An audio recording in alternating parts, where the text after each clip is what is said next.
ಪ್ರತಿಯೊಬ್ಬರಿಗೂ ಈ tips use ಆಗುತ್ತೆ ನೋಡಿ. ನಾವು ವೇಸ್ಟ್ ಅಂತ ಬಿಸಾಡುವಂತಹ ತೆಂಗಿನಕಾಯಿ ಚಿಪ್ಪನ್ನು ತಗೊಂಡು ನೋಡಿ ಈ ಥರ ನೀಟಾಗಿ ಕ್ಲೀನ್ ಮಾಡ್ಕೋಬೇಕಾಗತ್ತೆ. ಯಾಕಂತಂದರೆ ಇವು ಕೈಗೆ ಚುಚ್ಕೊತಾ ಇರುತ್ತೆ, ಹಾಗಾಗಿ ಸಾಫ್ಟಾಗಿರಲಿ ಅಂತ ಈ ಥರ ನಾವು ಈ ನಾರನ್ನೆಲ್ಲ ತೆಗೆದುಬಿಡೋಣ. ಒಂದು ಚಾಕು ತಗೊಂಡು ಈ ಥರ ಉಲ್ಟಾ ತಗೊಂಡು ಉಜ್ಜಿಬಿಟ್ರೂ ನೀಟಾಗಿ ಬಂದುಬಿಡುತ್ತೆ ನೋಡಿ.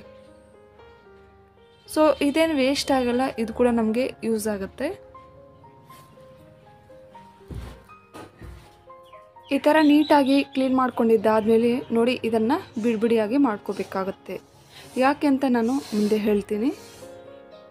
ನೋಡಿ ಈ ಥರ ಬಿಡಿಬಿಡಿಯಾಗಿ ಮಾಡಿಕೊಂಡು ಇವನ್ನು ಒಂದು ಪ್ಲೇಟ್ಗೆ ಹಾಕ್ಕೊಳ್ಳೋಣ.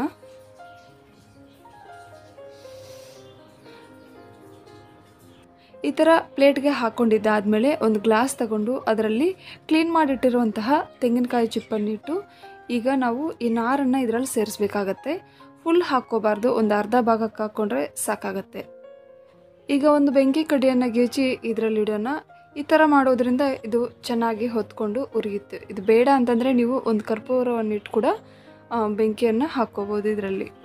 ನೋಡಿ ಇದು ಎಷ್ಟೊಂದು ಚೆನ್ನಾಗಿ ಉರಿತಾ ಇದೆಯೋ. ಈ ಚಿಪ್ಪು ಕೂಡ ಅಂಟ್ಕೊಂಡ್ಬಿಡುತ್ತೆ ಅಂತಹ ಭಯ ಇಲ್ಲ, ಯಾಕಂತಂದರೆ ನಾವು ಸ್ವಲ್ಪವನ್ನೇ ಹಾಕಿರೋದ್ರಿಂದ. ನೋಡಿ ಈ ಥರ ಹೊತ್ಕೊಂಡಿದ್ದಾದಮೇಲೆ ಈಗ ಇದರಲ್ಲಿ ನಾವು ಸಾಂಬ್ರಾಣಿಯನ್ನು ಸೇರಿಸ್ಬೇಕಾಗತ್ತೆ.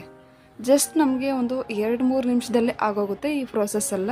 ತುಂಬ ಸುಲಭ. ಇದ್ಲಾದರೆ ನಾವು ಅದನ್ನು ಸುಟ್ಕೊಂಡು ಸಾಂಬ್ರಾಣಿಯನ್ನು ಹಾಕ್ಕೋಬೇಕಾಗತ್ತೆ. ಈ ಟಿಪ್ಸ್ ಆದರೆ ನಿಮಗೆ ತುಂಬ ಸುಲಭ ಆಗುತ್ತೆ.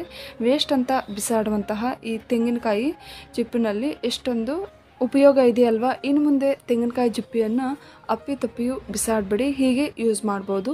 ಇನ್ನು ಮನೆಯಲ್ಲಿ ಬಾಣಂತಿ ಏರಿದ್ರೆ, ಇಲ್ಲಾಂತಂದರೆ ಮನೆಯಲ್ಲಿ ಯಾರಾದರೂ ಮಂತ್ರಿಸ್ಕೊಟ್ಟಿರ್ತಾರೆ ಮನೆಯಲ್ಲಿ ಸಾಂಬ್ರಾಣಿ ಹಾಕಿ ಒಳ್ಳೆಯದಾಗುತ್ತೆ ಅಂತ. ಸೊ ಆ ಟೈಮಲ್ಲಿ ನಮಗೆ ಜಾಸ್ತಿ ಟೈಮ್ ಕೂಡ ಬೇಕಾಗಿಲ್ಲ, ತುಂಬ ಚೆನ್ನಾಗಿ ನಾವು ಸಾಂಬ್ರಾಣಿಯನ್ನು ಹಾಕ್ಕೋಬೋದು.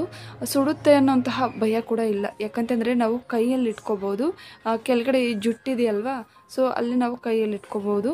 ಮನೆಯಲ್ಲಿ ದೇವ್ರ ಹತ್ರ ಆಗಿರ್ಬೋದು, ಮನೆಯಲ್ಲಿ ಯಾವುದೇ ಮೂಲೆಯಲ್ಲಾಗಿರ್ಬೋದು, ತುಂಬ ಚೆನ್ನಾಗಿ ನಾವು ಹೊಗೆಯನ್ನು ಹಾಕ್ಕೋಬೋದು. ತುಂಬ ಟೈಮ್ ತೊಗೊಳ್ಳಲ್ಲ. ಸೊ ಖಂಡಿತ ಈ ಟಿಪ್ಸ್ ನಿಮಗೆ ಯೂಸ್ ಆಗುತ್ತೆ ಅಂತ ಭಾವಿಸ್ತೀನಿ.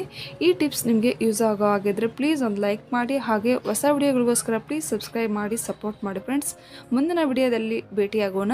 ವಿಡಿಯೋ ವೀಕ್ಷಿಸಿದ್ದಕ್ಕಾಗಿ ಧನ್ಯವಾದಗಳು.